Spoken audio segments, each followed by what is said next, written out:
This podcast has mature language, not intended for underage viewers. Hey, what's going on, people? This is Keenan with a special segment of Time to Ball. This is Time to Ball, a basketball podcast, and I have a special guest. As I told you from when I was doing things, the plan was to not reinvent what I was doing, but actually start to bring on some of the people who I associate and my path has taken me through. So here's another interview with someone who, when my wife asked me about the interview and was like, oh, so you're going to interview, and she started bringing up, because, my mind is bad. She started bringing up the interactions I've had with different people and with this guest in particular. And I was thinking like, yeah, I know we go back, but I'm like, yeah, man, we really go back to the outdoor training outside at Franklin basketball court. So without further ado. Wow. Yes. I remember that. Yes. So without further ado, let me introduce my man, Coach Eric Weaver. My man. My brother, doing? Good to see you, man. I'm Great well. Appreciate it. Great to see you.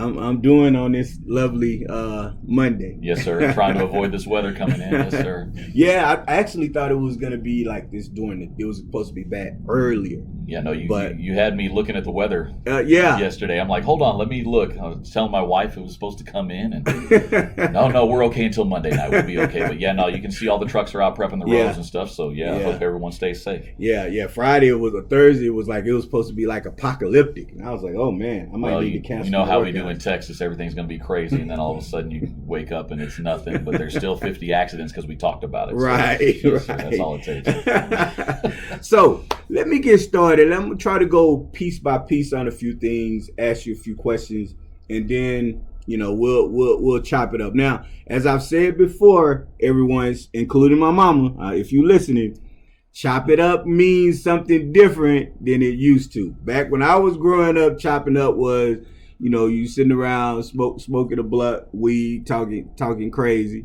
I wasn't smoking. I don't smoke, but all my boys were.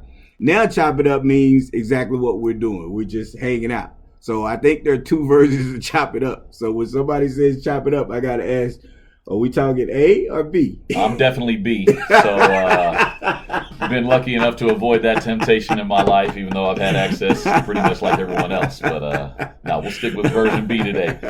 Keep it professional. Yes, we're not A. Everybody, this is option B. We go sit up here and talk. There's no smoking going on in this interview. Neither one of us smoke. Words only. So, Coach, let's start. We'll delve into where we are now. Let's start with how you got started with basketball. Oh my goodness! I grew up as a football kid. Mm-hmm. I was born in Western Pennsylvania. My life's ambition, according to my family, was to be the quarterback at Penn State. So I grew up in a football household.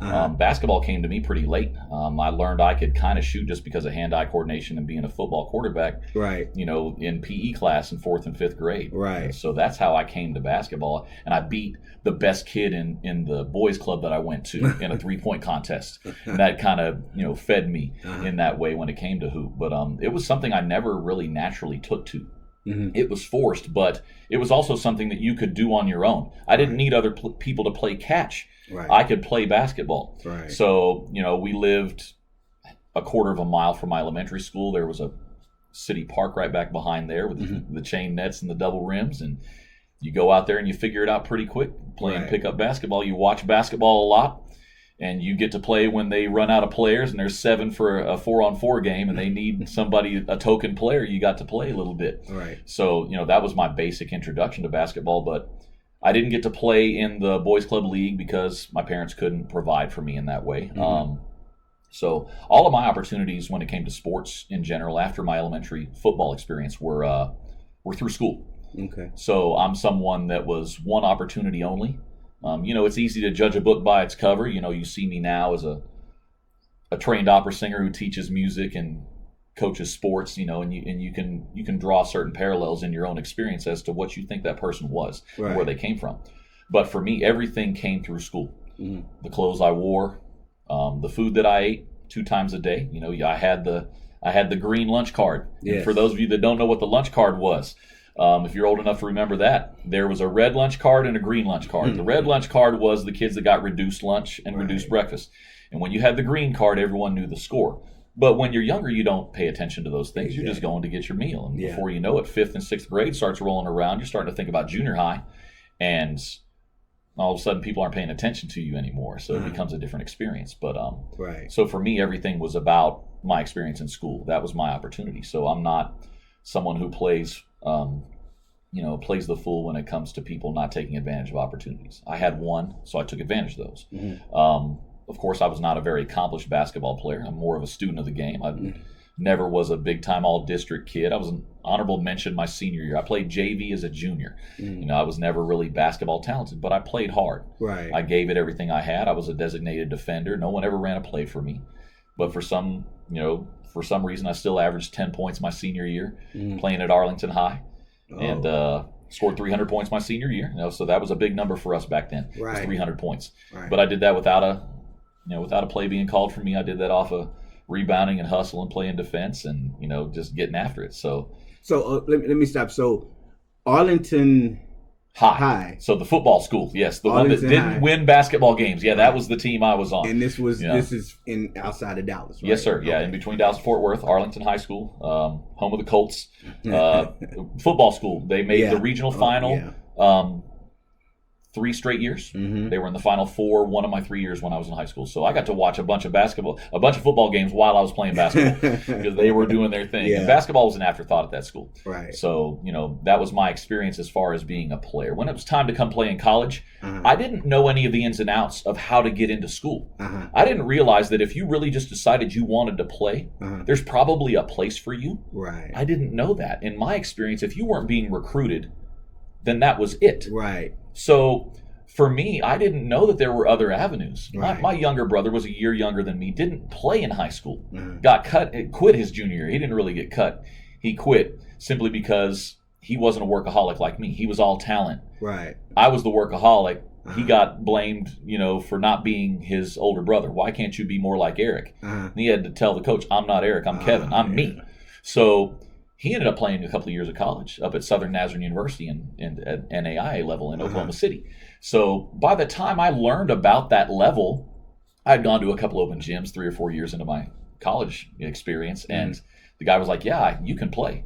But I've got freshmen with 4 years of eligibility. What can I do with you? You're Right. 1 year of eligibility left. You've been a full-time student. So I didn't know those things. Right. So that kind of spills into what I focus on now when it comes to the kids that I'm responsible for at the high school level. Right. But as far as my experience is concerned, that's basically it. I'm a student of the game kid. I'm not someone that was very accomplished. Yeah, I was dunking on people in Memorial Gym when I came to UTEP to come to school, but it wasn't because of basketball that I was here. Right. So, I was there, having fun and playing and scrimmage against the occasional kid that the coaching staff from the men's team would bring into Memorial Gym and work out or whatever. They'd see me over there and they'd bring me over and run kids through drills or something. But they knew I wasn't that material. They just knew they saw me there all the time. Right. And I played hard. Right. So that didn't get me in any open runs at the Don or anything. But it was, I had my experience. I got to keep a ball in my hand when I was in college. But, that's typical intramural hero. That's about it. So.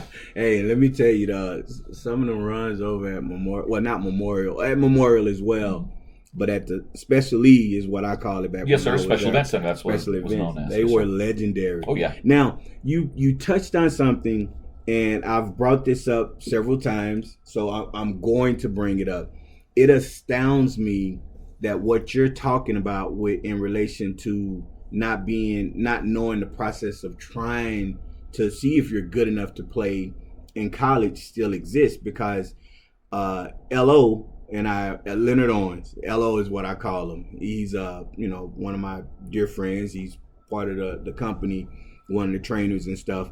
We talked about how our coaches, were the ones who were, telling us stuff. My coach told me, hey, you know what? After that great game you had against one of the top-ranked point guards in the country in New York, everybody's going to want you.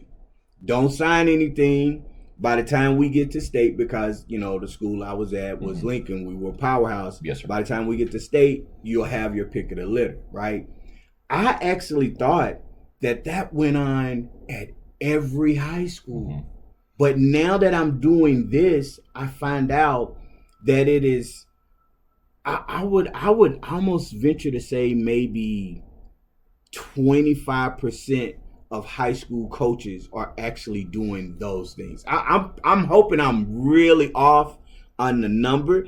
I could say maybe 50%. I'll be nice and say 50% of the high school coaches are doing that. But I will tell you this, since I've been here in El Paso, that number is not 50%. That number is well below 50% of the high school coaches, and some of it is not necessarily their fault. I think it's a disconnect between expectation and obligation. And what I mean by that is, if the kids have an expectation that they can play, they automatically assume that the coach is going to have an obligation to try to help them.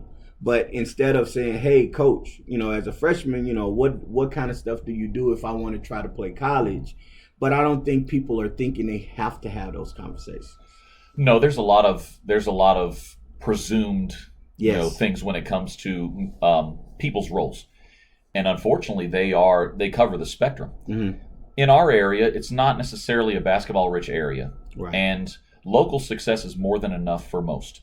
Yes. And they don't necessarily see athletics as their full way out, basketball very specifically. Right. So I think those are a little more rare, and as a result, it's not a point of emphasis for the general basketball coaching culture here. Right. And heard your podcast with Lee Williams. He was very gracious to mention me during the podcast, and that was nice of him. Thank you for that.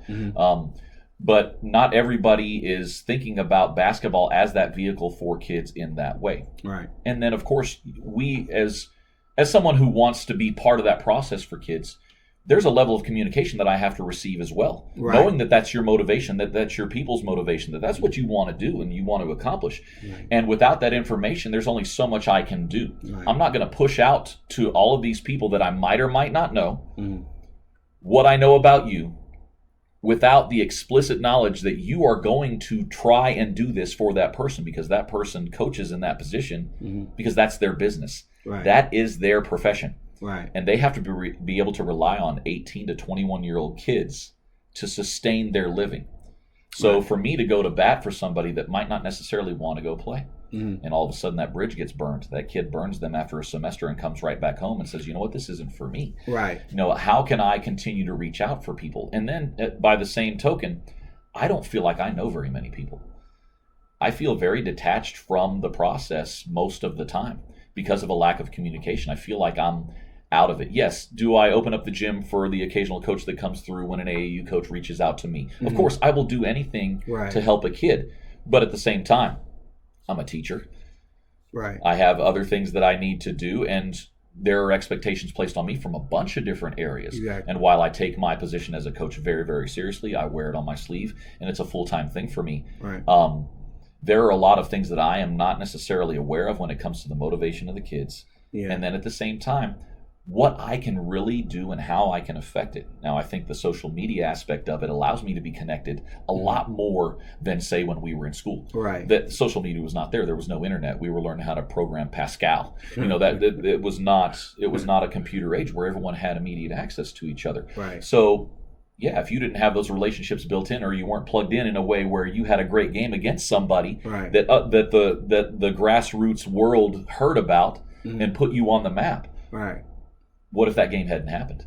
That's true. How much do you really get from that? And like in my experience, I'm in a football town. I'm not a featured player. I'm not going to have numbers, so I'm not going to have great games against all these elite level kids when we do have an opportunity to play somebody in a very small area. And then where does that go? It goes nowhere. And then I'm sitting there thinking, okay, my coaches don't know anybody. I definitely don't know anybody. I don't play in these extra leagues, and I'm not going to have access. So as far as coaches here in town, I think part of it is the community that is El Paso.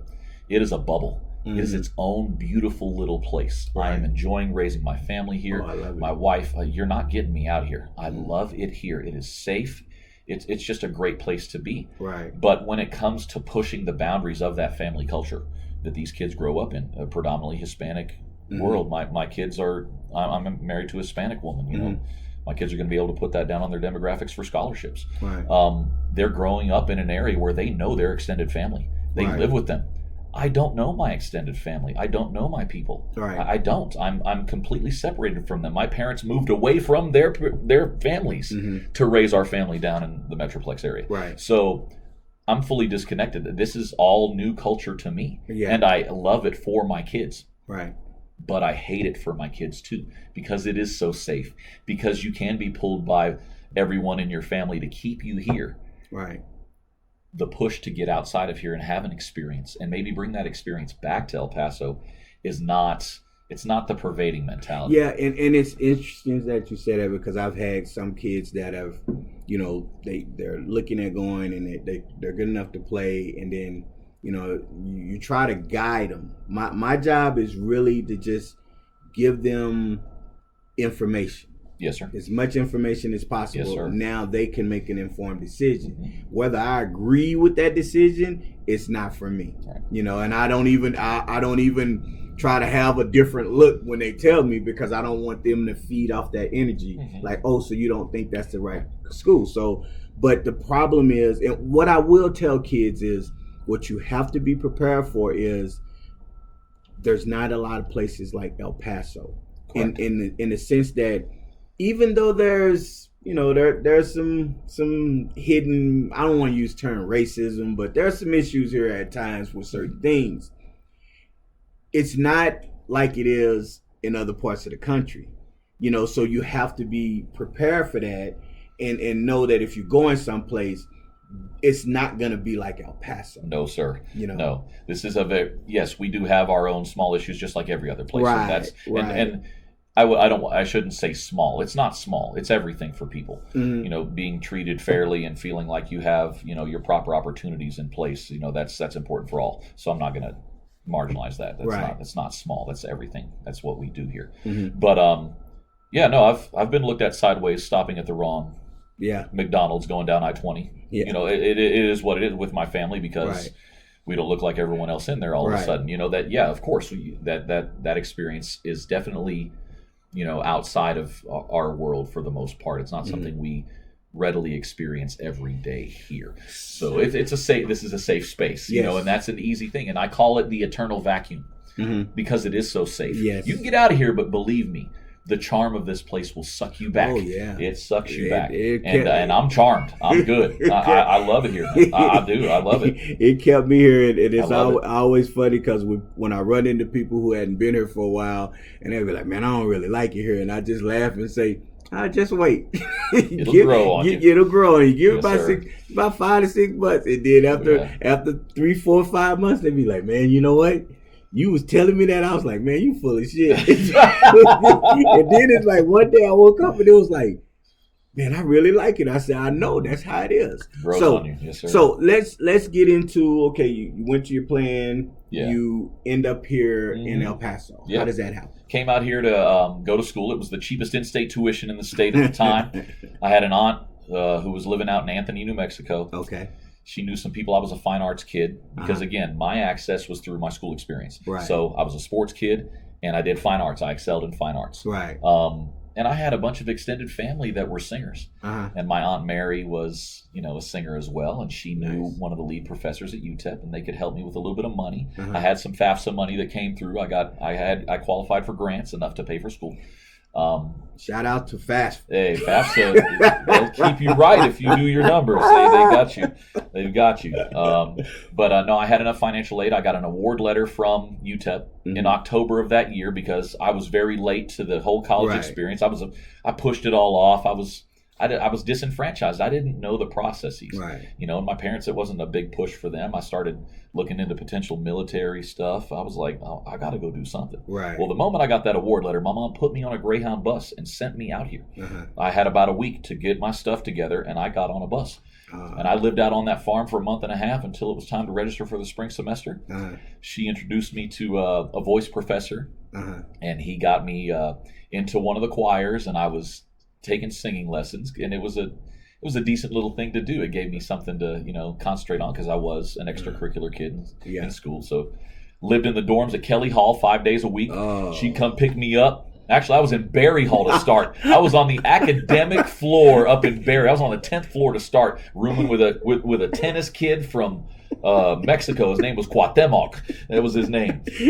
Man, talk about culture shock. You can't talk about beautiful. Barry. I can't even make that up, man. That was, I was on Barry. I actually was glad I was in Barry Hall. Oh yeah, no, it was better like being Kelly Hall. All the football kids were in Kelly Hall. Oh my God, they'd be like, man, can I come over and visit? Only football player that was in Barry Hall with me was John Rayburn. Oh, okay. Who went to Lamar High School down the street from me.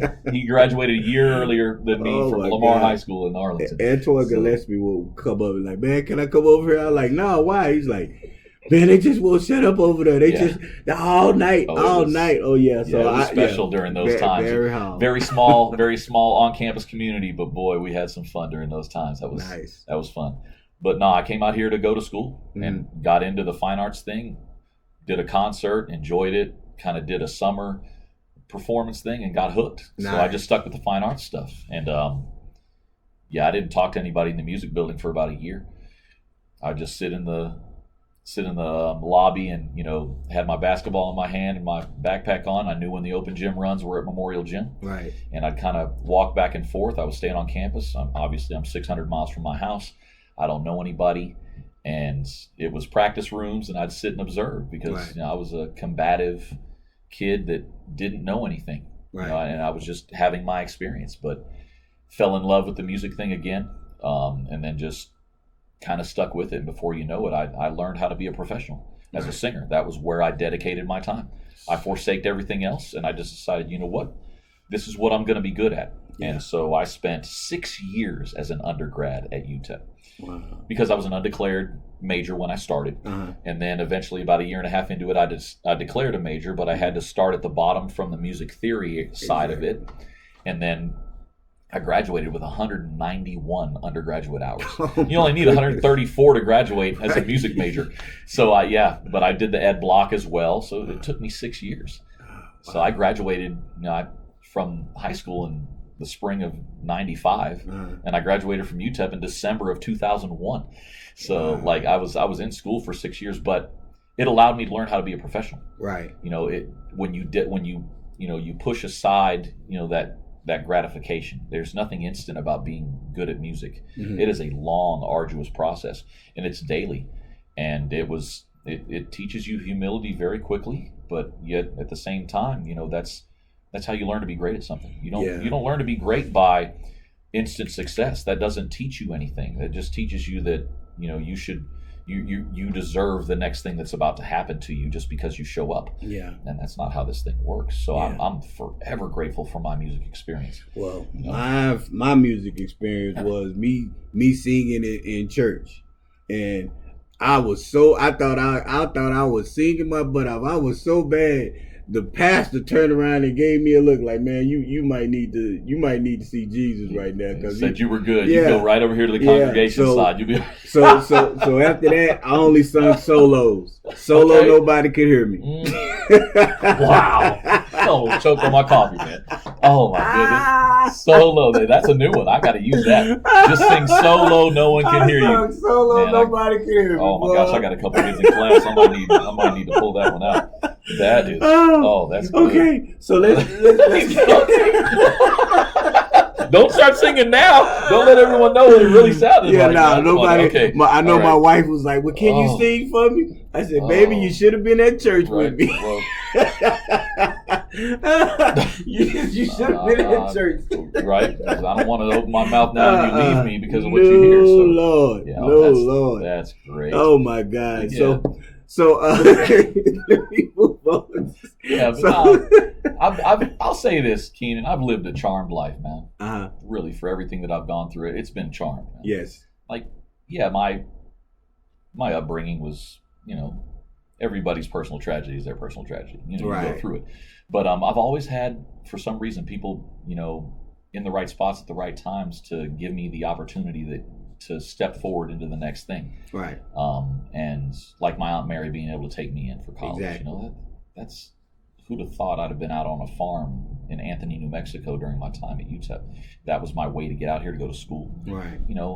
And then I get hired blindly at Ornado Middle School to start my educational career. Right.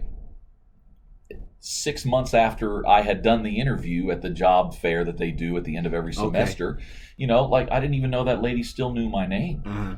But I had student taught at Ornado. I interviewed with her during the district interviews. And all of a sudden, I get a call from one of my music professors. Uh-huh. Dr. Wilson calls me and says, "Congratulations, Eric." I'm like, "What are you talking about?" "Well, I heard you're the new choir director at Ornado Middle School." And I'm like, "I have no idea what you're talking about." She said, "You might want to call." Uh-huh. Well, I called up, and all of a sudden, the principal's like, "Yeah, Mrs. York tells me, hey, we loved your work here, and we're excited for you to be the new choir director. And I hired you. I saw you on the list, and no interview necessary. I know what you're bringing." Nice. I'm like, "Well, I gotta tell my current job I need to give 2 weeks notice. I got to get out of here." She said, "Well, I don't know about 2 weeks notice because your orientation is tomorrow." Ooh. So it was more like 1 day's notice, and then jump on it and go to work.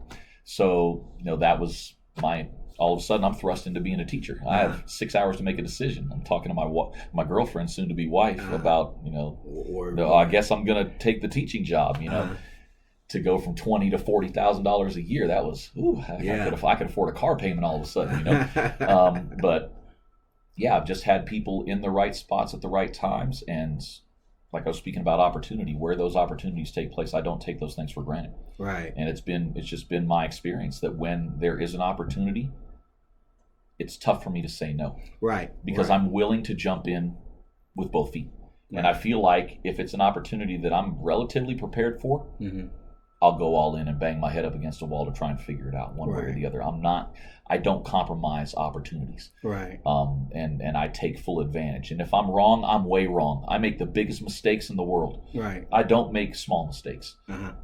Why make a small mistake and then have regret about the other things that you could have potentially done to make that outcome different? Right. No, that's not my mentality, and I don't allow people around me that are like that. Right. As you become an adult and you grow, the circle becomes tighter and tighter and tighter. So, that's been the beauty of it, is that now this circle is very tight. Mm-hmm. The ACC is real. Right. And it's a lovely thing because you have people that'll tell you the truth. That'll be truthful, that you can trust their opinion. Right. They're not going to sugarcoat it for you. They'll give you encouragement when necessary, and they'll give it to you raw when you need it. Right. And that's been a beautiful thing for me. So I'm thankful for everyone that's taken the time to give me a chance, whether they're in my world for a season or two or they've been in it for 20 years. Right. They've all played a part in who I've become, and I'm forever grateful for them. Nice. So we shift now to your first coaching. Okay. I got a good one for you on that one. Uh-huh. My first game I ever coached, I had Don Haskins and Gary Nord in the building. Gary Nord was former head football coach at UTEP. Right. Don Haskins, we know. I'm coaching Gary Nord's son and Don Haskins' grandson in a 7th grade basketball game at Ornado Middle School. Thinking I know everything about basketball because, of course, I was taught by a great JV coach when I played.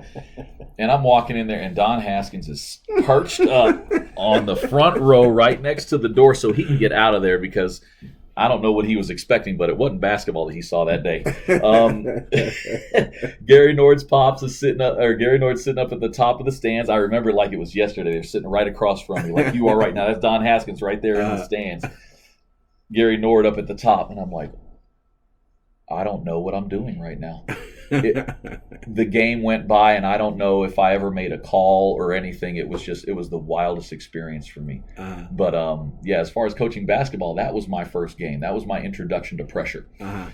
To look across and see the legend that I went and watched basketball games and sang the national anthem for his games for, and knowing who the football coach was, because I would go and get painted up at football games and sit around with a bunch of Kelly Hall crazies going and cheering on a bad football team every year. So it was that was an experience. But it was that middle school thing. It teaches you a lot about organization and the ins and outs of being a coach. I had a great principal secretary that knew everything about the financials within the school district, taught me about fundraising, all those things. And then, of course, when you're dealing with middle school kids, you're responsible for the physicals, all the parental forms, everything that it takes, checking eligibility all the time. And that was back in the time when we were still doing Scantrons for attendance. So how the relationships that you had with the teachers, all the ins and outs of being a coach, washing uniforms, being the one that turned all the gray uniforms light blue because you put them in there with the navies too, that kind of thing, with the wrong temperature setting. You learn a lot real quick. But no, my middle school coaching experience was great. I volunteered for football that year. I got the basketball and track jobs, and I just did middle school sports. And it prepares you very quickly, because then you're also dealing with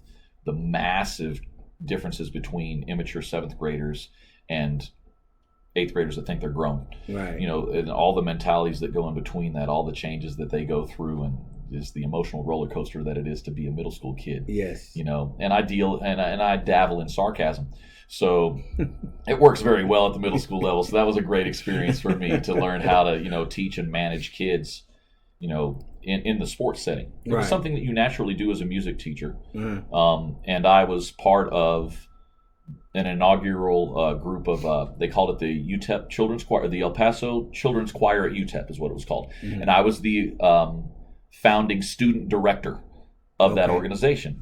The professor headed it up, but I was the student director. So I handled the little choir. So I had a choir of 60 or 70 kids.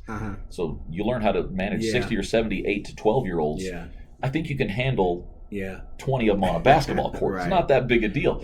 But no, there was pressure with it, and I enjoyed that, because I'm a competitive person. And while we weren't competitive in high school, I didn't go to places to lose. And pick up games at Rex and what have you, or Blacktops down in South Oak Cliff. You don't go there to lose, because when you lose, you got to go home. You don't get back on courts. So that was fun to experience. But yeah, no, that was my original experience. Was 5 years at Ornado. Couldn't really get a high school job.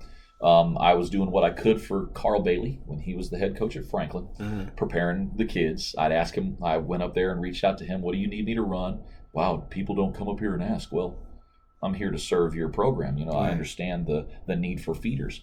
So, I ran what I could. I told them who could play, who couldn't play. This group right here, none of them were ever going to play for you. They're uncoachable, and it bore itself out. But during that time, there was a shift in education where if you were a middle school teacher, you could not get high school jobs because of the timing. And they didn't want to share teachers. They were starting to pull back on a lot of the PE positions within the district, because everybody was a PE coach at the elementary school in the mornings, and then they go to the afternoons for their high schools. But none of those elementary PE teachers would stay in the afternoons to help police the afternoon at the elementaries, because PE coaches at the elementary level are your quasi-security guards too. They are the disciplinarians. They're the ones that can herd the masses per se at the elementary level, which those elementary teachers aren't necessarily built to do. They're built to handle their little classroom. They've got their segment of 25 kids or 35 or whatever it is now, based on class sizes. But they handle that area, and you see all of them. You know all the names. They come through your room every day.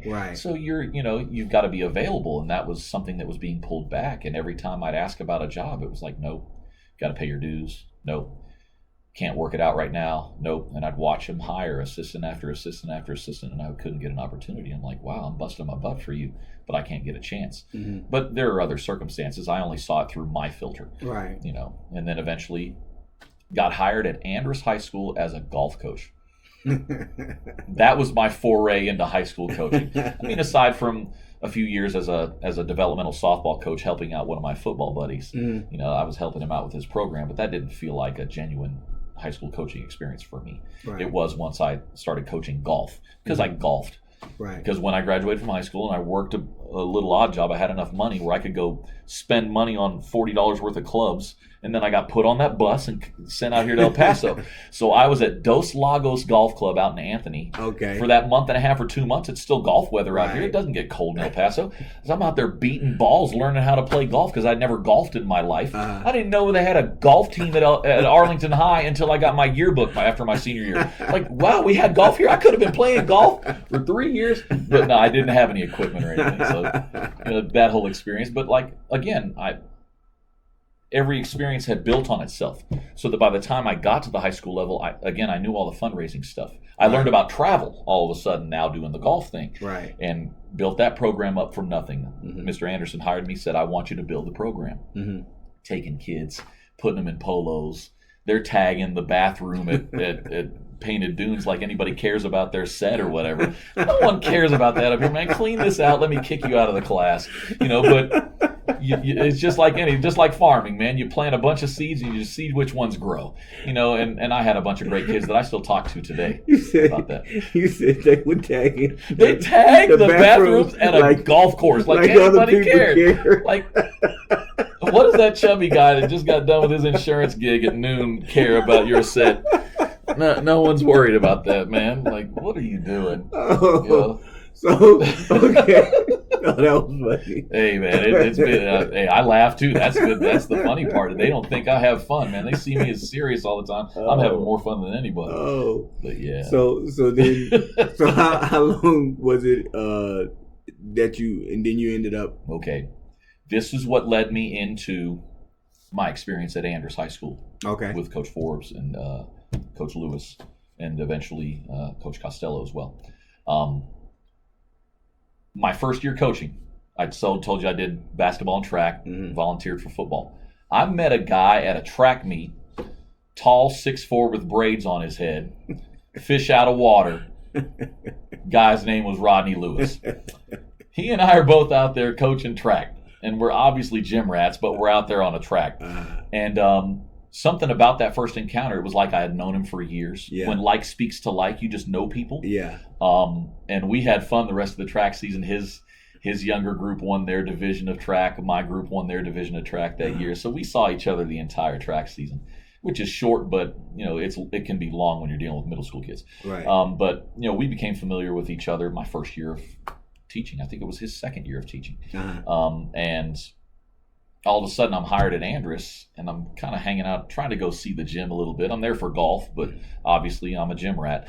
That's where my heart kind of sits. And so I'm in and out of there. And my second year there, Coach Lewis was traveling out of town or something, and I think he needed coverage for a JV tournament or something. So I hung out enough to where they trusted me to cover for him for that weekend. So I got on the bus and did the whole thing down at Bel Air with the JV boys that weekend, and it went pretty well. Of course we underachieved, and there was probably something I could have done to help affect winning or losing, but it didn't happen. And then I just kind of stuck around, and that was the year in which they reached the Sweet 16, the first ever Sweet 16 at Andrus from the 4A level back then, and. I did some scouting for them and just kind of stayed in touch and helped them out as much as I could. Got on the bus during the playoffs. Rode behind the bus one time because I couldn't catch the bus early in the morning, so I had to teach. But they became familiar with me and they knew I wanted to coach. And then at that point, I was kind of my third year coaching golf, and I was begging around trying to maybe see if I could get into the gym. I want to coach basketball, and no one would hire me, man. I couldn't get a girl's job. I couldn't get a boy's job. Nothing. And all of a sudden, it was about time for me to make a decision because I was running now the choir program and the golf program at Andrus, and I had gone back and forth in where I paid my attention because they're two full-time jobs. Yeah, absolutely. So when I give my attention to golf, the choir program would suffer, and vice versa. And I had a heart-to-heart with my principal, and he had no new teaching position for me. So I turned around and walked into my office and wrote up a resignation letter and said, I'm done with golf. And went, all of a sudden, a couple of assistant jobs open up. I end up interviewing with Mark Reynolds, who was the basketball coach at El Paso High at the time, and he wants to hire me as his JV coach. Okay. But I want to meet with the principal first because I'm going to be at a different school teaching. I'm like, I'd like to meet with him, but I'm about to go out of town. I go out of town, 2 weeks of vacation. We're in California. It's great. Loading up the van. All of a sudden, my phone rings. It's Jim Forbes. Hey, Coach. It's Jim. Hey, Coach, how are you? Just wanted to let you know you're going to be my freshman coach next year. Oh, well, Coach, I kind of already agreed that I'd be the JV coach over at El Paso High. He said, oh, no, don't worry about that. Dr. Legaretta, she's not going to work with your schedule. You got to work with me. She's not going to release you because she knows you need to be with me. And then in my own head, I'm sitting there going, okay, JV coach at El Paso High or freshman coach with the legend. Right. And I obviously have things to learn from my middle school experience. You know what? Yeah, I think I'm with you, Jim. I'm going to stick with you. So that's how I got hired on. And, 7 years with him and Coach Lewis and Coach Costello, we were able to build something special. Yes. And that was a unique experience. And we knew we were all head coaches in some form or fashion.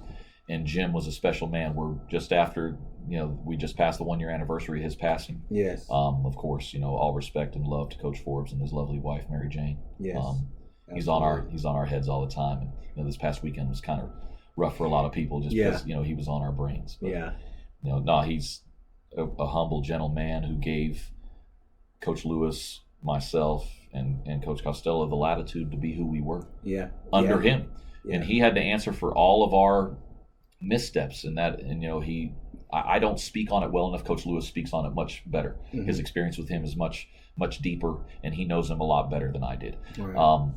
So I'll kind of leave that at that. But, of course, he allowed me latitude and allowed me to grow, handled the paperwork and stuff and all the financial things and travel. I was able to do those things because I had that experience. Again, it all built on itself. Right. So that by the time it was time for me to potentially move forward outside of that program, I was able to do so fully prepared. Right. Except for one thing that man didn't tell me, and you need to be listening right now, Coach. I still blame you for this.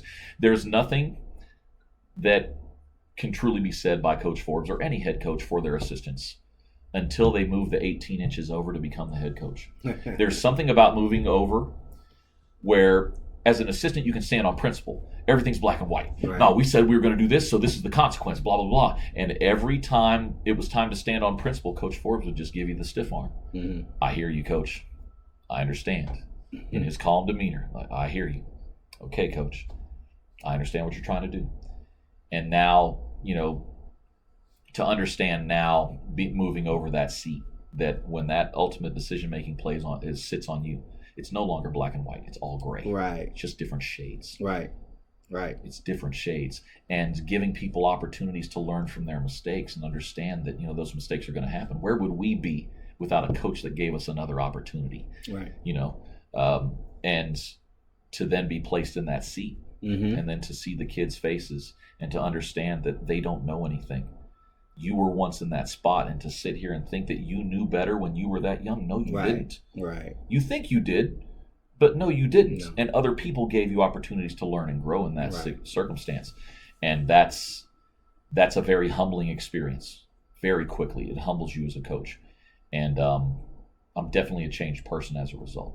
Nice. And to know the lessons that I learned from Rodney and Coach Forbes, and continue to remember back on, now, and to have Coach Wallace as another confidant in what it is that we do ACC wise and how we support each other and how we, keep things real with each other. It's invaluable. And I'm forever grateful that was the path that took me to Coronado for 3 years and now eventually here at Chapin. Yeah, it's been a beautiful path. Yeah, so let's get into Chapin, man. Sure. You went to Coronado for you said for 3 years. I remember you actually asking me to come over, mm-hmm. because what we haven't touched on is we used to see each other almost every Sunday. Yes, sir. I was like, was it on your way to church or after church? After church. We were back before we got our place. We were doing trainings outside, and the West Side location just happened to be Franklin High School outdoor courts. Mm-hmm. So I would be there sometimes. LO would be there. Yeah. It was like clockwork. Yes, sir. Here he comes. So we got to, talking and hanging out.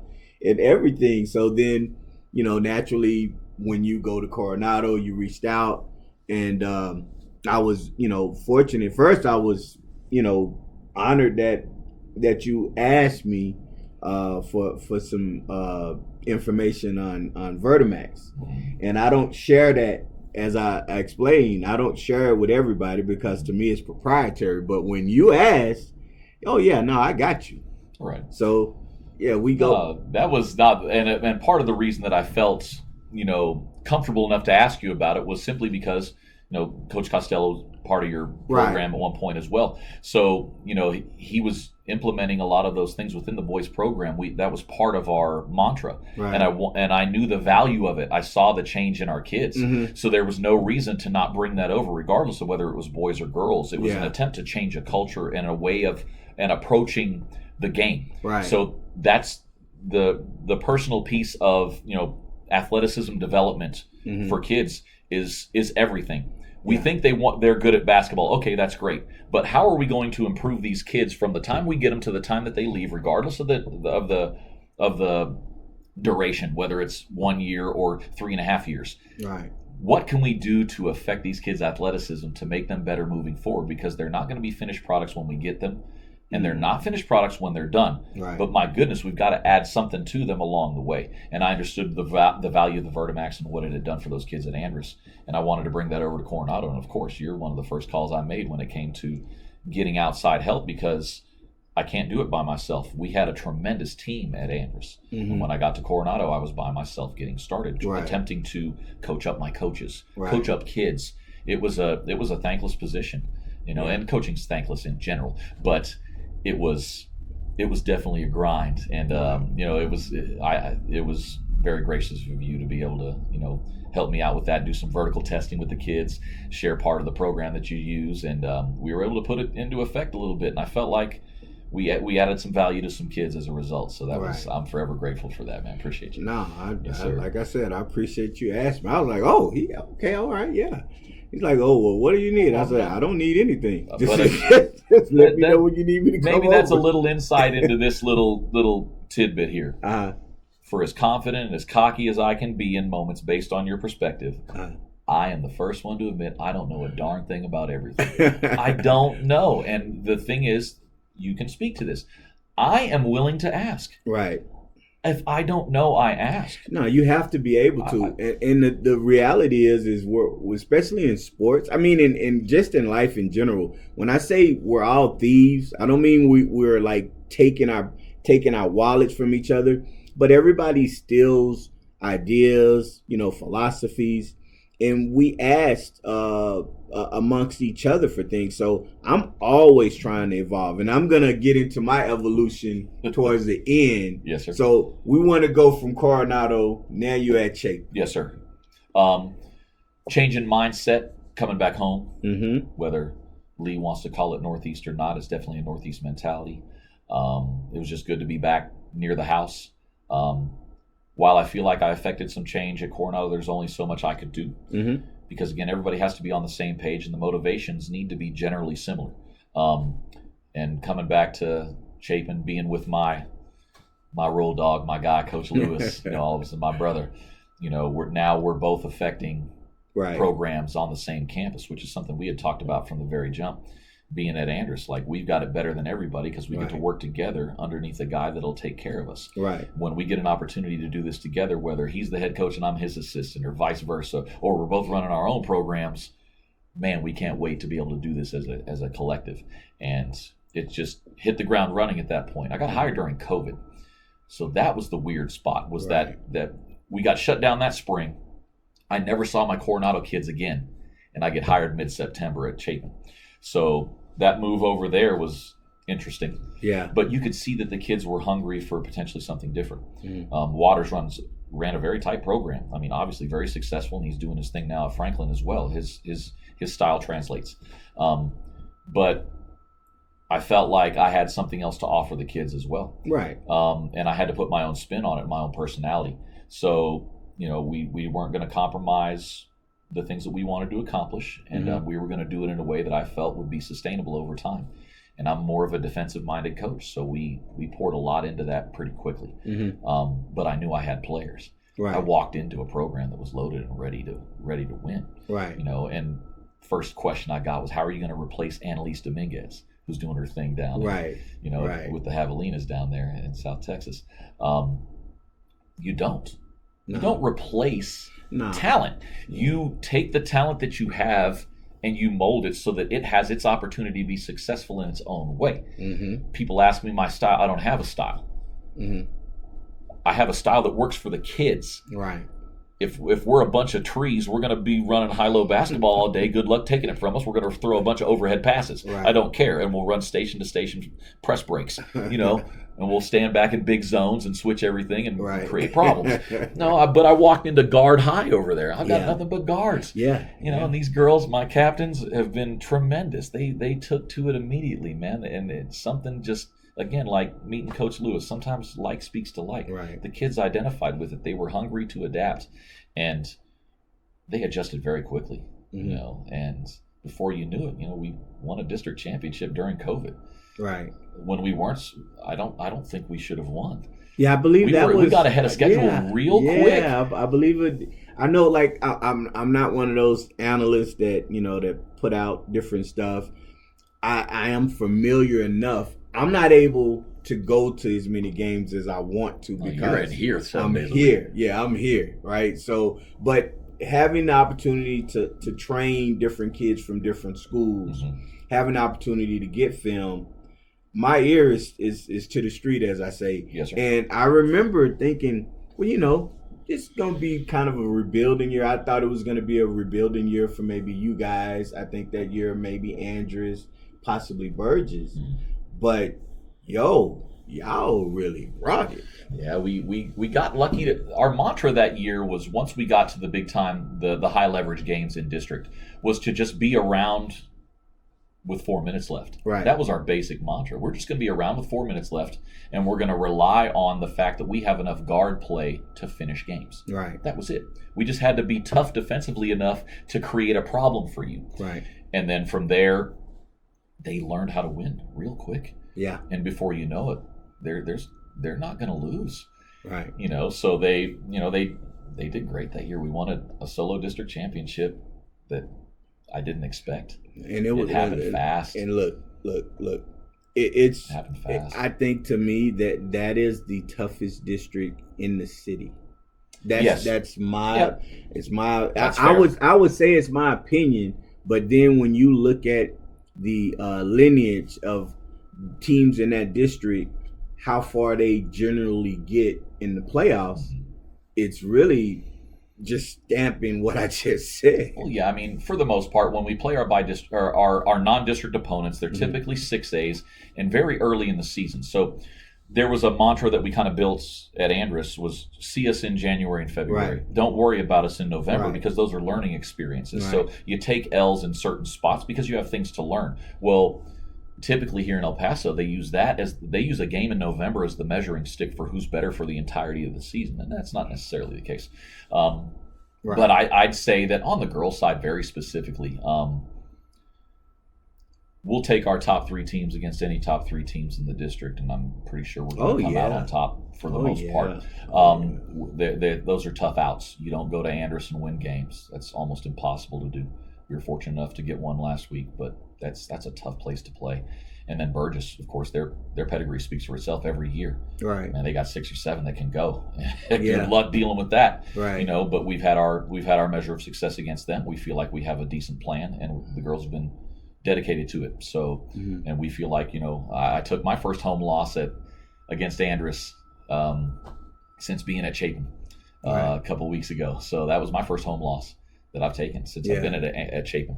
But so it's tough places to go play. And then we feel like our game travels because we do focus on the defensive side. So we're pretty tough. Our district can hold its own. And now look, I'll say this, and it's to me, it's not a slight on the boys, because there is a lot of talent on boys. But on the girls, I think there's a higher level of success on the girls' side, getting into bigger name programs, Division 1s, big Division 2s. Not that there is oh, well, you have to be D1. It's just on the girls' side, you don't have to be 6'4", 6'5", right? Mm-hmm. But the talent level year in and year out on the girls' side is just, it's. I'm trying to think of the word. It's exceptional. It's just been strong. Yes. I mean, everyone says the talent's spread out here. Well, I hate to say it like this, but I don't feel that way. The talent isn't necessarily spread out. Mm-hmm. It just moves with the wind. Yeah. The schools that are the size that we are, 5A, 6A, what have you, those are the same size schools across the state. We compete against the same size schools. Right. You look at Amarillo, 4 high schools, 5 high schools. If you want to include Canyon, Randall, and stuff, you want to include a couple of those schools. They're all the same size as we are. Mm-hmm. But their culture, what they emphasize, what matters to them, the way that those kids are brought up to play starting at 7, 8 years old. Mm-hmm. They stay in the same area. They run the same system. Right. Well, how does Canyon win 11 state championships on the girls' side? Well, those kids have been playing in the same system since they were 6 years old. Right. So they're taught the same things over and over and over again. They have a culture and expectation level of winning. Mm-hmm. And that's not something that we necessarily have here. But as far as individual talent is concerned, there are players. Yeah. But again, how many of them fall into that El Paso mentality where it's I love home, I can't go away from here, and we don't have a local JUCO that plays basketball here. Yeah. You've got to go away to go to school. Yeah. Well, kids get drawn back, they miss their families, or they need to be so close that they're limiting their opportunities. Right. And this is a unique area because of that. And that's hard, and it blows my mind that a city this size with as many people only has a Division I school. There's no D2, there's no D3, there's no NAIA, and there's no JUCO. Right. It blows my mind. Yeah, we have the two local D1s in UTEP and New Mexico State, and then EPCC is there, but they don't have basketball. So for us specifically, I mean, they got baseball, softball, cross country stuff. There are other. I'm not sure of the other sports, but they do have a little bit, but not basketball. No. We don't have gym sports there. So that's a very frustrating reality for us here, is that we do have to send our kids away. And then how many of them use that lower division JUCO, process as a positive for them? Like that's 2 years of school. Right. Hey, that could potentially be 4 years of school. Right. There's nothing wrong with whatever path you take. But in general, we don't have the high profile, highly recruitable kids here. That's not something that's common for us. Right. It comes through a grind and a willingness to put in some serious time with club groups that travel well and are playing in the right tournaments to be seen at the right times. Right. It's a rare occurrence, but when it does happen, it typically happens on the girls' side. Right. That part is true. Right. More often than not. Now you guys you're currently ranked?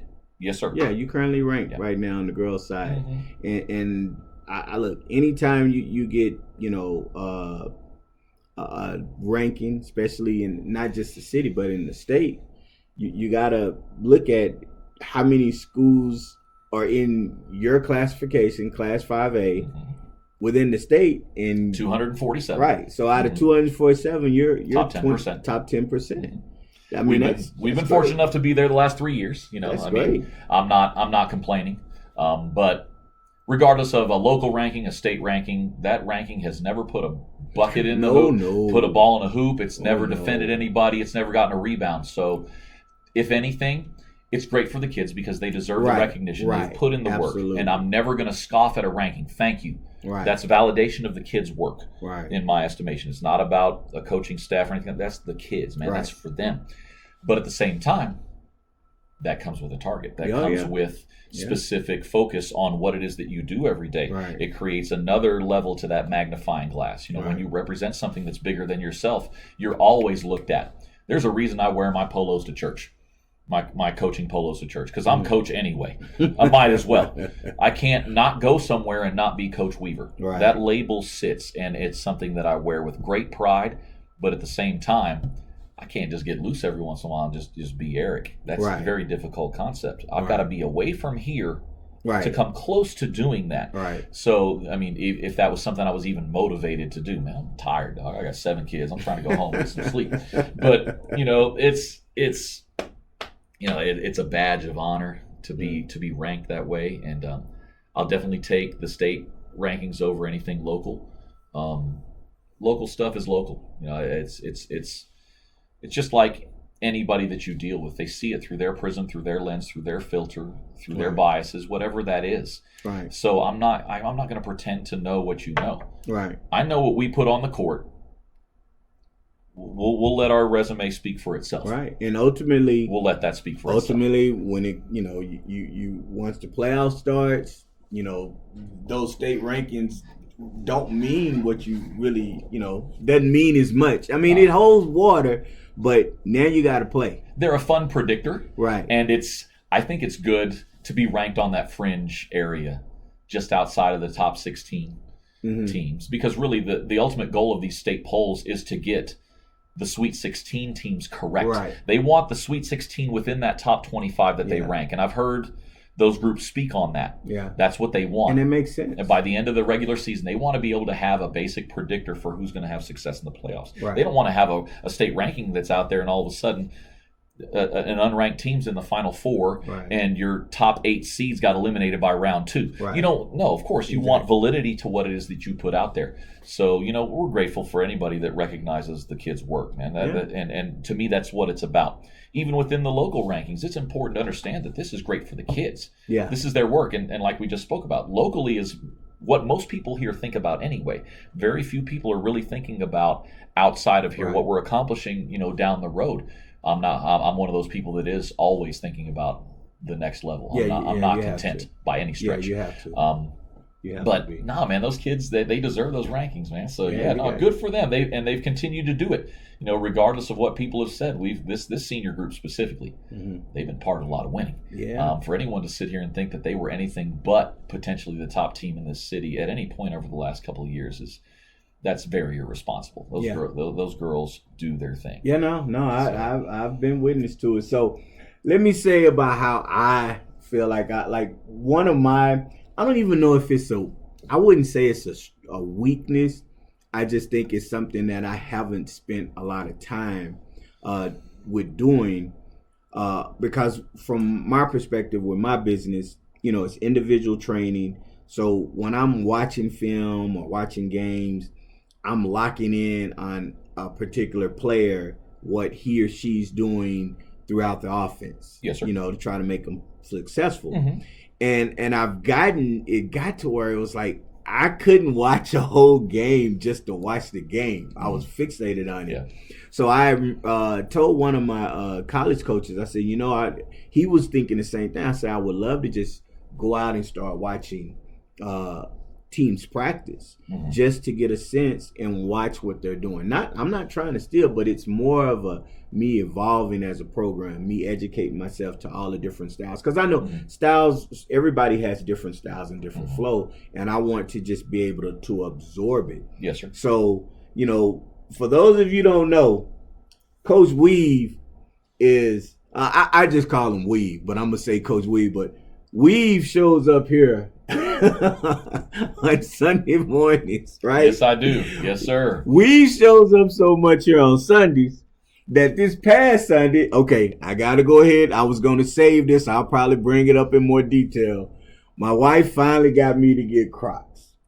I'm not a Croc guy, but my physical therapist who does massaging on my ankles and my hips sometimes told me that Crocs are good therapeutically, right? So I'm like, all right. So she was ecstatic because she's Mrs. Croc. So I get Crocs. I'm wearing them. So I'm supposed to wear them and then not wear my tennis shoes until I get here to train. Well, I left my shoes at home on Sunday. So when I get here, I realize, shit, I'm in my Crocs. I don't have any tennis shoes. So I was like, okay, I have to leave. I was here a little bit earlier, which I always do. I have to leave. I tell my other trainer, hey, my kid's going to be here. Just get them started with your kid because they're both high schoolers. Get them going. I'll be back. Well, on the way coming back, I look on my phone, and there's a text from Coach Weave. Hey, you coming to the shop today? Where are you at, man? That's what I meant to say. I was nice about it, but where are you at? I couldn't stop laughing. I was like, man, I need to give him a key because he asked it where I'm at. Man, what the hell you doing? You know you're supposed to be here around this time. So I'm just proud you got your Crocs on now. He's got them on now. So wifey, he's trying to take care of himself. He's wearing them now. I have a pair of tennis shoes here. There you go. I actually put an emergency pair of tennis shoes in my car that will stay in my car just in case I'm shoed out, man. Yeah, he's as bad as the kids. We get on these kids for not bringing their shoes. How you a basketball player and forget your shoes? Oh my God! He pulled the exact same thing. The moment he got a new toy, he forgot all of a sudden. Yeah. Oh man, that was so funny. So, in saying all of that, you've been around so much. You and there are other countless, high school coaches that come by, stop, come and visit me. I don't usually expect it as much during the season because you guys, you're in grind mode. But the fact that you've been by here led me to ask, hey, when are you practicing? Because I'd like to come in and just watch you guys practice, and just get a sense of a practice. And you were very gracious in allowing me to come in and sit and watch a practice. Your girls were very receptive and didn't have any complaints. I know two of your girls, I teased them and said, hey, y'all, because I know them, I've worked with them and stuff, and I was like, hey, y'all still owe me $5, right? So, but I was able to see it. I was able to absorb some stuff. I watched some of the stuff that you were okay with me, taking a look at. That stays in my vault, and I really appreciate it because I want to learn. I never want to get to a point to where I feel I know everything. I want to allow myself to be like that anyway, right? But watching certain things that you were doing, I was just like a kid in a candy store. I really appreciated watching that practice because I learned a lot. Well, it's the way I feel when I come in here. I always pick something up from your individual work here as well. Uh-huh. It's in this game, there shouldn't be any secrets. We're all trying to accomplish the same thing when it comes to getting kids better. True. So for anyone to sit here and sit behind these veils of anonymity or trying to hide certain aspects of what it is that you do, first off, you probably didn't come up with the idea. Right. Everything you saw are things that I've picked up from other coaches. Right. I have invented very little to nothing when it comes to this, except for the occasional weird analogy that I come up with for my kids when it comes to delivering overall messages.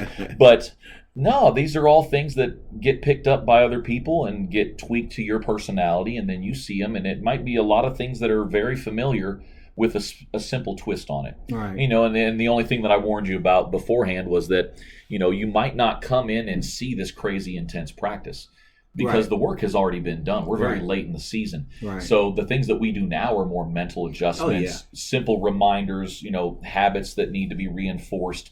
But other than that, it's not this knockdown, drag-out thing. Right. Because I need them for 32 minutes on Tuesdays and Fridays. Yes. So and we're a short bench team. So we gotta have our kids healthy. It's more about their health. It's more about their mental approach, making sure that they're in the right mindset as a team. Right. Are they connected as a group? Are we pulling in the same direction? As long as the vibe is good, the music's going, and everybody's happy, we're gonna have a good day, and that's because the work has already been done. Right. So that's the way this time of year feels. The work has already been done. It's reminders of personnel, basic tendencies. What do we want to focus on? All right, let's go execute and go have a good game. Right. That's the job. And then, of course, we take much like the Vertimax thing, it's not something we do in season because it can get in your legs really deep. Mm-hmm. But our Wednesdays and Saturdays are automatic run, lift, shots days. We lift and run every Wednesday, every Saturday. Well, then let me ask you then: is your in-season run lift different than your off-season? A little bit. It depends on where the kids are physically. Over the last 3 weeks, we pushed the weight room actually very hard. Uh-huh. We went hard in the weight room the last 3 weeks because we knew that we'd need to build our bodies up for the stretch run and for the playoffs. Gotcha. Now everything we do is about maintaining that. Right. The run that we did on Wednesday this week was the first non-mile run we had done all season. We've been running a mile, but sometimes more. Right. depending on how much work we are or aren't getting. If I feel like our conditioning isn't up enough, we're going to address it immediately. Right. Like I was talking about with the Vertimax thing. You want to address the athleticism of the kids. This is an overall experience for the kids. And yes, while we are concentrating on the calendar of our season, there's also an AAU season that's about to begin too. I've got to have them physically stronger for that than they were when we started the year as well. Mm-hmm. So there's overlapping calendars here. Mm-hmm. So we push it when there are times in which we push it. Now we're tapering off again. It's about the basic conditioning. So the weight room stuff will be agility based, a lot of hard yoga stretching. We get into that real hard. I had Coach bust their butt with that. So we did an 800 hard run, and then they did a hard stretch that day. They went very light in the weight room, but then they went hard on their stretch. I'm glad. And Coach Crank is outstanding when it comes to the physical fitness aspect. Like, he's invaluable to me because it's not something I'm fully familiar with. My body type would suggest that. So I'm not fully familiar with all of that. He knows his stuff, right? And he has great overall plans for the girls, and he's been able to maintain that for us for a couple of years. So we feel like we get stronger over the course of the year when other teams might be tapering off, and it doesn't look like they're in the best of shape. Little injuries are starting to happen to them and stuff. We feel like we're actually getting stronger. Right. So as far as that's concerned right now with this team, we feel like we're in a very good place. Right. Well, I know I'm glad I didn't show up on yoga day, man. I tried to do yoga. It would have hurt you to watch him because he puts them in some. They get into some pretzeled spots, boy. It's funny to watch them cry. It's downward facing dog was my introduction. And it was the last introduction to yoga. Once I was like, how the hell y'all expect me to do that? Like, no, I'll just do regular stretching. So the reason I asked you about that is because I do know that some programs, they will go 6 days a week with their conditioning, and it's more of an off-season conditioning to where they're going hard every day, not on game days, obviously, but they're going really hard. And what I try to do when I have kids is when I'm training them, when I know what school they're at, it gives me a little insight to what I'm doing. And I have to tell them sometimes, like, look, you're practicing 6 days a week, and I know how your coach is. I said, coming here on Sunday is just another day of, training. I said, you need to rest, because if you don't rest, your body's going to start to have those issues. So I'm a big opponent of off-season conditioning, strength and training during in-season, if that makes sense. Yes. But I do I like the way you were talking about it with how you're taking the temperature. Okay, you know what? Let's raise it up a little. And then part of that is just the experience that you've had being at different schools, coaching and understanding how the kids are getting after a certain morning time, which is brilliant.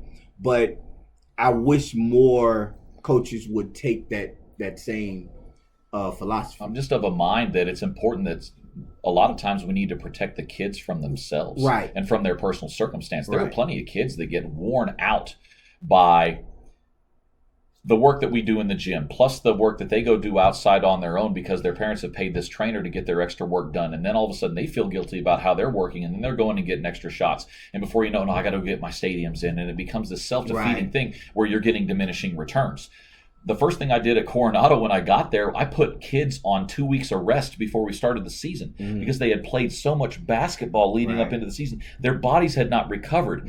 I'm working them. I'm doing basic things, and I'm starting to get those nagging injuries. I'm like, this is stuff that should be happening in February, not now. Tell me who you play for. What is your schedule like? And all of a sudden I do the homework, and I found out you're dead. Your bodies are toast. Y'all stop. You are done. You are done. You are done. The first time I put Bree Montoya, one of the most prolific shooters in Chapin history, she got done with her softball season after her junior year, going into her senior year. And I didn't let her in the gym for the first week. She was done with softball. Like, no, you're not allowed in here. Go swimming. Go somewhere else. Because you could see she was pushing her body so hard. And, of course, she's a gym rat. She comes from an athletic family. That's what they do. They play slip and slide kickball at parties, that's what they do. They're competitive all the time. And I kicked her out of the gym for a week. And it was just wonderful to hear her mom say, no one's ever told her to stay out of the gym. Like, well, sometimes you got to save them from themselves. And I'm not big enough to think that my little world is so important that you have to do my work. Right. If I know you're getting your work, I'm good. Right. Yeah. That's why I'm a proponent of, you've got one of my young ladies, one of my JV kids works out with LO. Mm-hmm.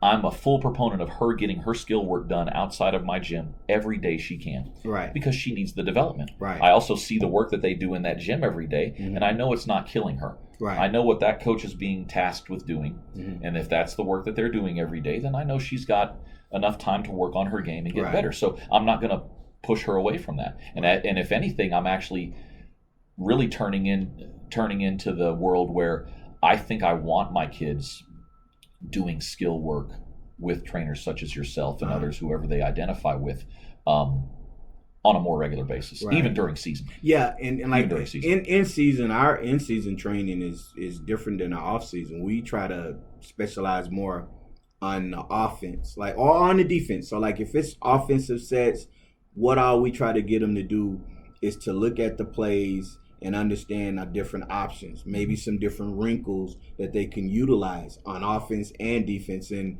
since I enacted it, and it came to me and we started doing it, it's been really successful. She in particular, I actually had her one time, and then because LL had an emergency and I just happened to be here. So then the next week I always asked her, like, hey, what you work on? And she was like, the stuff that we worked on, I did it in the game, and it's like, that is so big for us, for me personally, to see that sense of achievement in their eyes that they were able to do it. So I've really embraced the in season. I used to, when I first started, it was once the season started, no, we're not training. We're going to go see games. You can't train. You need to be playing.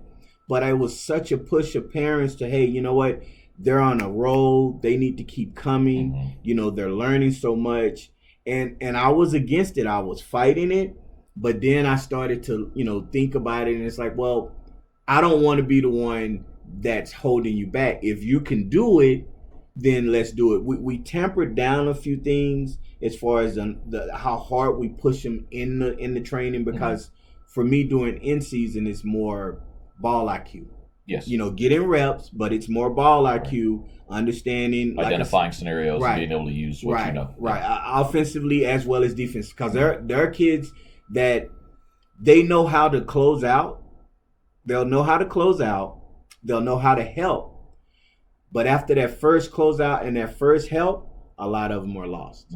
So then it's like trying to get them to understand, how do they want you to rotate? And then when they start explaining it, then I say, okay, this is what you need to be doing. And then you'll run drills to where, 2 or 3 different scenarios to where now when they're in there, they're starting to react more. Yep. So I was, and it's like I say, it's part of evolving and growth. This wasn't something maybe 5 years ago or 6 years ago you could have convinced me that it was important, right? That I do in-season training. But now with me understanding recovery and stuff, I've invested with some equipment and stuff for recovery. But you are 100% right. Sometimes you have to tell a kid, you have to save them for yourself. Because I think back to when I was playing, I'm sure you think like, man, I'm playing, right? No matter what. So it's a great thing because we can mold them and educate them, and as well as parents, in a way that is helpful. As opposed to just, no, it's about us. No, you gotta come over here and train. Man, it's about developing the kid. Yes. Again, I'm a public school coach. I have rules. There's only so much I'm allowed to do. I'm allowed a certain amount of hours during a certain amount of time during parts of the week, etc. And there are days in which I can't work.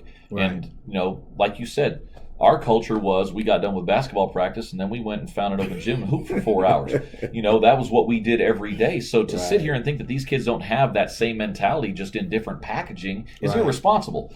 So why would I not take advantage of that opportunity when they have a chance to go work with someone else that can be specialized? Give them that individual attention that I can't give 15 kids at one time. Right. That's a beautiful thing. Right. One of the most frustrating things as an off-season coach is to have 3 varsity kids, 6 JV kids, and 4 freshmen that don't know how to dribble a basketball. And go ahead and do a cohesive workout that addresses everybody's needs. And give them all an opportunity to improve.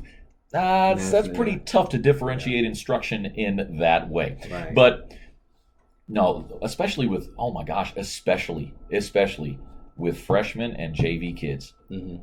My goodness, why would you ever be upset at them going to a gym and getting extra Right. work? I don't Right. care if it's in season or not. Right. Let them go get extra work. Now, your varsity kids, again, you have certain pressures, and if you're in a space where you need to win based on parents, etc., whatever the culture of your school, general expectations for yourself, you feel like you need to win. Obviously, it's a communication thing more than anything else. It's all solved by communication. This is my analogy that I use with my parents all the time. I've never filled a communication gap with positive. When a kid doesn't show up, the first thing I'm not thinking, oh my gosh, they must be in Juarez building homes for the homeless or something. That's not my mentality. They're sitting at home, they're not here, they're not getting their work done. You fill things with negative, and over the course of time, when that communication gap gets filled with all that negative, the resentment conversation eventually happens. Right. So under any circumstance, 99% of it can be solved by simple communication along in the process. So if I know what you're doing and I say, okay, I see what you're trying to do, cool. I can adjust this, go do your thing, or you need to taper that off, give me 2 weeks. Right. We're doing this. I'm going to bust your butt. I don't know if you're going to have enough energy for that because I don't want you to come back tomorrow feeling like you're not in a good place to perform for us. No, there's a give and take that's there. And again, I'm not going to sit here and think that my part is the most important. Sometimes these kids, they have a vision for themselves. They have a plan, and I'm not gonna not give them an opportunity to execute that. Right. Yeah. And it's the communication, is with us as well. So like, my relationships with a lot of you guys, coaches, here in the city, I think it helps because, having a post and having an understanding, I can speak to parents sometimes if parents trying to do something, but I know the coaches doesn't really want that player to possibly do something at that particular time. I can kind of smooth it over and try to help them to see it from a different point of view, like what you're saying. Yes, sir. So my question is, where's the future taking us, man? Future? Shoot, I don't know. I got to work out today. That's all I know. The future is the future. Yeah. It's trying to push through a season right now, trying to get my teaching situations figured out so that I know what I can do moving forward, where I can dedicate myself. And then I'm looking to branch out as well. You and I have had some preliminary conversations about some stuff. So, definitely. I'm going to read some UIL rules and make sure that I'm not doing anything that I'm not allowed to, because we're responsible for the rules. As coaches. And on that, the reason why it's always been, I've been steadfast and headstrong about it was me trying to protect, that segment, those coaches, because I could just be like, yeah, come on. But then if something happens, then it's, well, that program, that coach, and I never wanted to. But it also protects the integrity of what it is that you do too, because you've always been very adamant about this. You are not someone that pushes kids to one program or another. You simply take them from where they are and you add value. Where they are and what they're doing, that's their business. Right. If someone asks you an honest question and you have an informed opinion, then obviously you would tell them, what you generally think about the situation. But that's not something that you're just, I promote this, I promote that. This is the program you need to go to. You need to go to this, you need to go to that. You've always been very, very forthright about that. Like, look, I'm not here to promote anything. This is my job. I train these kids wherever they are is where they are. I'm not asking them if they're at a specific school before I'll take them in to train them, and vice versa. Just because you work with me doesn't mean you have to go to specific programs. So, that's, of course, we don't want to create a conflict of interest or make it look in any way like you're filtering people to one place or another. No, that's not what it's about. Kids are going to go where their parents want them to go. The whole recruiting thing in El Paso in general, when people think about recruiting or what have you, I've developed a specific mentality about this. Look, these kids are involved in all these leagues. These parents all know each other, and they speak on what their experiences are. And you take the information in and you decide for yourself what's best for you and your kids. That's it. I don't know how much influence I do or don't have on that. I'm not fully plugged into all these leagues and all this different stuff that happens here in town. I know a couple of AAU programs that tend to travel, but for the most part, that's outside of my guys because I have so much that I am responsible for at my school, along with the rules that I have to follow when it comes to basic communication and what I can and can't say to kids that are inside and outside of my feeder pattern. Right. And that's something that I personally hold true to. Right. I am not stepping into those waters. The kids that want to come be a part of what it is that we do or anyone else's program, that's you. You know what you're signing up for at that point. Right. I might not be your cup of tea. Some other coach might not be your cup of tea. I might speak to you well. Other people you might identify with better. Mm-hmm. You feel like that's a better place for you, the campus, the whole culture, whatever it is that you're looking for. That's for you. Mm-hmm. All I can promise you is that when they're in our world, we hope that we've created a safe space for those kids to make mistakes. Right. We take all the hits when it goes wrong, and the kids get all the credit when it goes well. Right. And I'll live with whatever that is. Is it a frustrating experience from time to time? Absolutely, because there are things that I will take blame for that I don't know that I'm necessarily responsible for. Mm-hmm. Other than that's my title, and I'll take it. Mm-hmm. And I'll shelter those kids to the end of the earth. Right. Because those are my kids. Right. And I'm going to take care of them. But that doesn't mean that they're not held accountable within what it is that we do. Right. Because we know within our walls what we're responsible for. Right. That is always explicitly communicated. So and you're not going to hide from that, coaches included. Right. I need to be called to the mat when I do things wrong as well. Don't sit here and think that I'm not I'm not on that same level. But I need the people within the doors to say that. Right. Like, no, be willing to say something. I don't want yes people around me. I don't need you agreeing. I need you to tell me what's wrong so that we can fix.